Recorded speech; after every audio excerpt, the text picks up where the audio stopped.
Dickie, one thing to note is as well, he's not carrying out any public duties for the foreseeable future, but he is continuing to carry on with his duties as king. He hasn't appointed another member of the royal household to do that. So is that a bit of a hint that it's not a great diagnosis, perhaps, but not as bad as we could fear?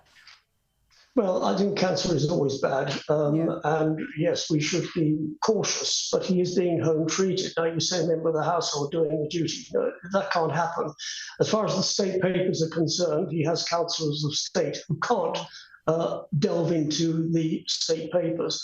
He has to be mentally incapacitated before somebody can take over, and that person is chosen by the British Parliament, and usually a senior member of the royal family. But he is doing state papers, so he's okay on that front.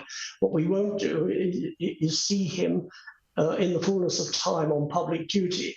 My guess is that with this treatment, and whatever treatment it is, it does take it out of one. And there are people who are saying that he looked pretty washed up at the end of the year. Well, he had a punishing year last year, and he is 75. That he will take the time now to go through the treatment, to recuperate. And comes Easter, and usually the Easter quarter, nothing happens on the royal front, except the Princess Royal, who tends to work throughout the year. We'll probably see him back sometime by the end of April. So he's got a good couple of months to recuperate. But the business of state, his constitutional duty, will continue. Indeed, and that is very important to point out, Dickie. I'm always looking for silver linings in these kinds of things, and as you point out, the King is 75 years old. He's had a punishing year. He lost his mother just over a year ago. He obviously hasn't had a very good relationship with one of his sons, Harry, but soon after this diagnosis was made public, we got word that Harry was making that dash back to the UK. Might this be a moment that brings the family back together, or is that a little naive of me?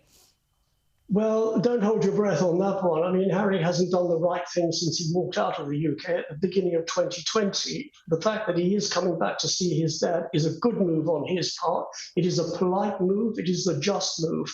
And one can only hope that there would be some form of reconciliation. But so much water has gone under the bridge. There's been so much rubbishing of the family. It takes a very soft person to sort of turn the other cheek, forgive and forget.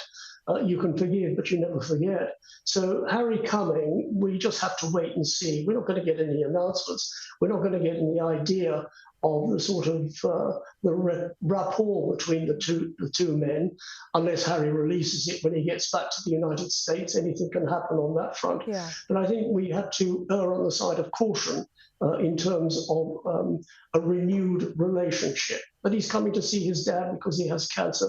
It's the right thing to do. I applaud him for that. Let's just wait and see what comes off the back of it.